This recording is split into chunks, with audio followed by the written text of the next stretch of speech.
Types of burn according to the extent of the burn. তো এখানে যেমন হচ্ছে রুলস অফ 9 হচ্ছে অ্যাডাল্টের ক্ষেত্রে মেনটেন করা হয়, বা রুলস অফ 5 হচ্ছে চাইল্ডের ক্ষেত্রে মেনটেন করা হয়। তো রুলস অফ 9 যেখানে এখানে হচ্ছে যে মোস্ট কমনলি কত, যে 10 ইয়ার্স অ্যাভাবের ক্ষেত্রে হচ্ছে যে কি ধরা হয়। তো এখানে হচ্ছে যে আমরা হচ্ছে একটা হিউম্যান বডিকে 4 হচ্ছে পুরোটা কি হয় যে 100% ধরে প্রত্যেকটা অর্গান হচ্ছে 9% ধরে হচ্ছে রুল অফ 9 মেনটেন করা হয়। যেমন ফার্স্টে আছে head and neck 9%, head and neck হচ্ছে 9%, আপার এক্সট্রিমিটিস হচ্ছে যে 9%।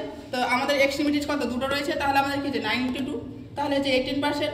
অ্যান্টেরিয়র টর্সো বা ফ্রন্ট সাইড আমাদের কি হচ্ছে চেস্ট আর অ্যাবডোমিন, তাহলে আমাদের কত 9 করে থাকছে, তাহলে আমাদের ফ্রন্ট সাইড কত আসছে 18% আসছে। পোস্টেরিয়র হচ্ছে টর্সো বা ব্যাক সাইড আসছে কত, যে আমাদের 18% আসছে। দেন হচ্ছে লোয়ার এক্সট্রিমিটিস, তো লোয়ার এক্সট্রিমিটিজের ক্ষেত্রে কত আসছে আমাদের একটা এক্সট্রিমিটিস হচ্ছে যে 18 করে আসছে, তাহলে আমাদের টোটালটা আসছে 36%। আর পেরিনেল এরিয়া হচ্ছে যে 1%, তাহলে আমরা এই টোটালটা কাউন্ট করলে বডিটা কত আসবে আমাদের 100% আসবে। এবার হচ্ছে আমরা কিভাবে কাউন্ট করব।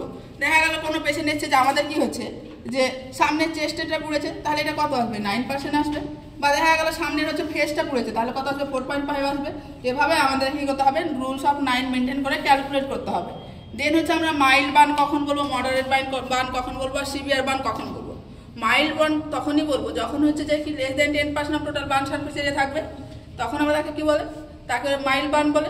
মডারেট কাকে বলবে, মডারেট হচ্ছে যখন হচ্ছে যে আপ টু 25% কি হবে অ্যাডাল্টের ক্ষেত্রে, বা হচ্ছে চাইল্ডের ক্ষেত্রে 20% যদি হচ্ছে বার্ন হয়, তাহলে সেখানে তাকে কি বলে যে মডারেট বার্ন বলে।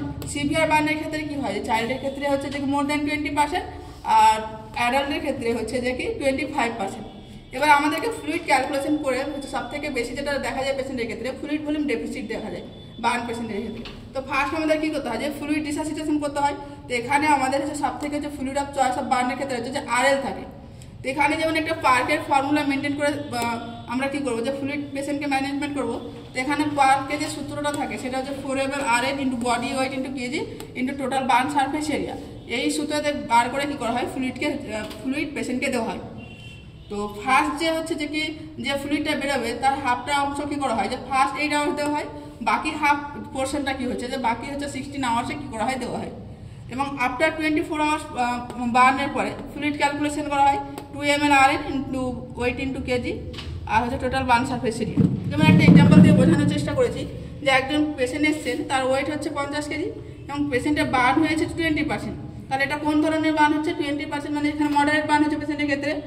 এবার হচ্ছে পেশেন্টের ক্ষেত্রে আমরা ফার্স্ট 8 আওয়ার ফ্লুইড কতটা দেবো। তো আমরা জানি যে পার্কের ফর্মুলায় কি জানি যে 4 ml RL into weight into kg into total burn surface area. তাহলে এই সূত্রটা বসিয়ে আমরা যে পরিমাণ ফ্লুইডটা বাড়বো সেটা হচ্ছে আমরা কি করব।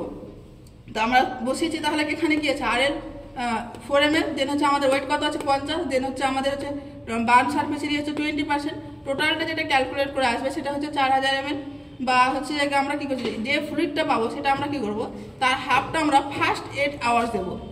আমরা কারণ আগেই বলেছি যে ফ্লুইডটা আসবে ক্যালকুলেট করে তার হচ্ছে যে হাফ পোর্শনটা কোথায় যাবে আমাদের যে ফার্স্ট 8 আওয়ার্স যাবে।